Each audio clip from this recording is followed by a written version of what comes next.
Welcome to part 4 of the Potential Difference Inc. RegenX Inc.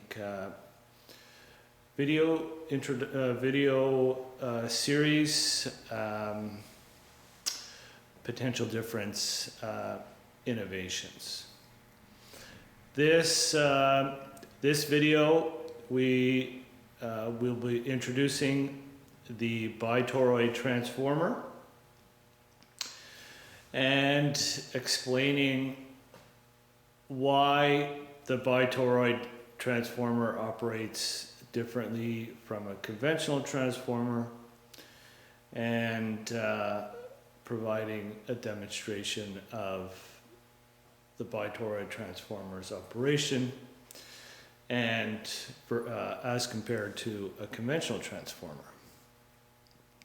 So if we look at the oscilloscope shot here, this is the Bi-Toriod transformer that is currently under load, and the power factor of the primary, which is displayed on the scope, is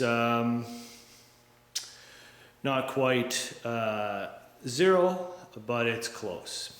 And I'll explain how the Bi-Toriod transformer operates, and then we'll come back to the actual demonstration part.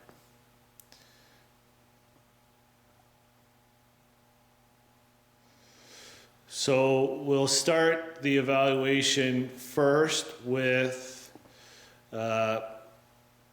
conventional transformer operation.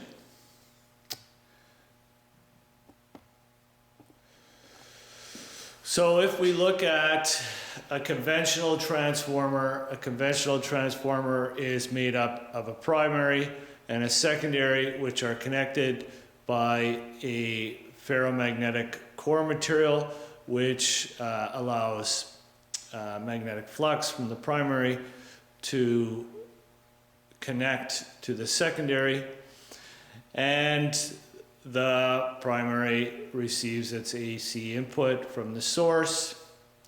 When the conventional transformer is on no load, the primary delivers its magnetic flux to the secondary through the core, and a voltage is induced in the secondary, and the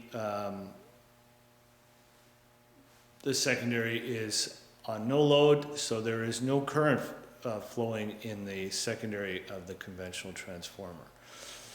In the no load condition, the voltage and current are 90 degrees out of phase. The power factor is 90 degrees, the angle between the voltage and current is 90 degrees, the power factor is 0. The net power consumption in an ideal transformer under these conditions is voltage times the current times the power factor, which in this case is 0. So we have a net consumption in our conventional transformer of 0. In this case, the primary is consuming reactive power and reactive current, and what that means is reactive current, when viewed on an oscilloscope, is equal on the top, which is the input portion, and so we have input current coming into the primary on the top part of this cycle, and then return back to the source on the bottom half of the cycle. The net power consumption for a transformer or a coil that is consuming reactive power is 0 watts. So when the conventional transformer is placed on load, we have a resistive load placed on the output of our secondary, and in this case the power factor is 1. And two things happen when the conventional transformer is placed on load.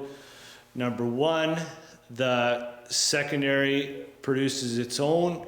The secondary has current, load current flowing in it, and it produces its own induced magnetic flux, which couples back to the primary, reduces the net flux in the primary coil, lowers the primary, which causes the primary impedance to go down, which allows the source to deliver additional current to the primary.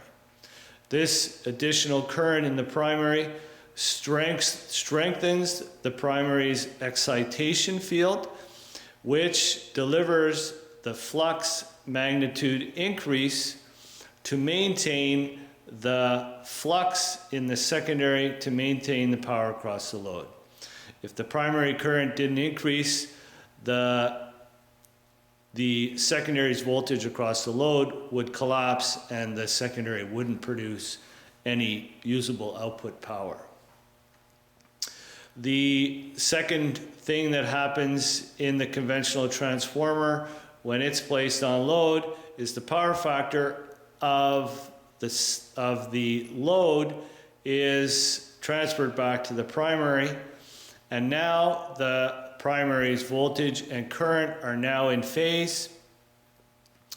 The power factor is 1. The conventional transformer is delivering real power to the load and consuming real power in the primary. We can see that on the scope when we look at the power sine wave, whereby all of the power in the power sine wave is above the center line, denoting that it's all real power and all being consumed in the primary of the transformer. And because there's nothing below the middle line, there's no power being returned back to the source. The Bi-Toriod transformer differs in its design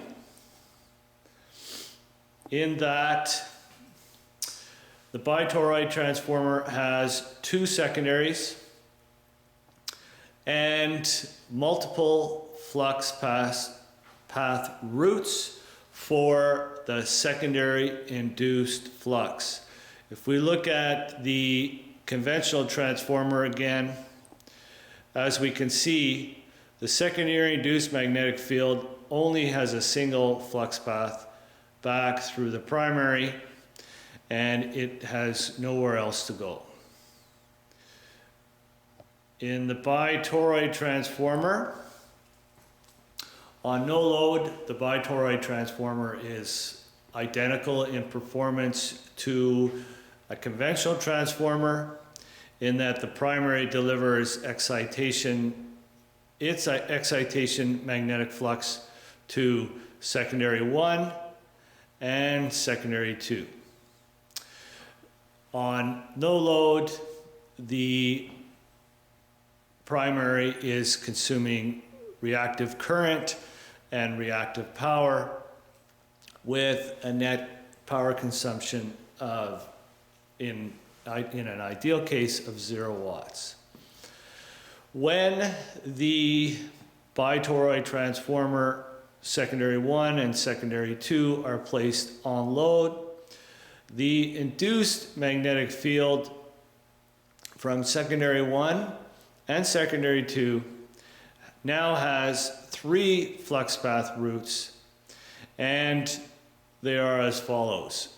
A high reluctance flux path route through the primary, a low reluctance flux path route through this toroid, and a very low reluctance flux path route through the outer toroid. So, magnetic flux always follows the path of least reluctance, And secondary 1's flux couples through secondary 2 through this flux path route. Secondary 2's induced magnetic flux couples through secondary 1 in this route. And virtually no induced magnetic field from secondary 1 or secondary 2 enters the primary. So, and secondary 1's induced magnetic field is entering secondary 2 in the same direction as the primary's induced magnetic field, and vice versa for secondary 2. And there is no or very little secondary induced magnetic field coupling through the primary, altering the impedance of the primary and or changing the power factor of the primary. So the Bi-Toriod transformer, when it is on no load, the voltage and current are 90 degrees out of phase. The power in the primary is reactive power. And when it is placed on load,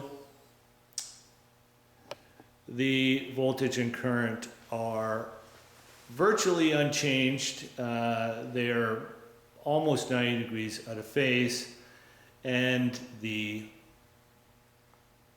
power consumed in the primary of the Bi-Toriod transformer on no load is predominantly reactive power.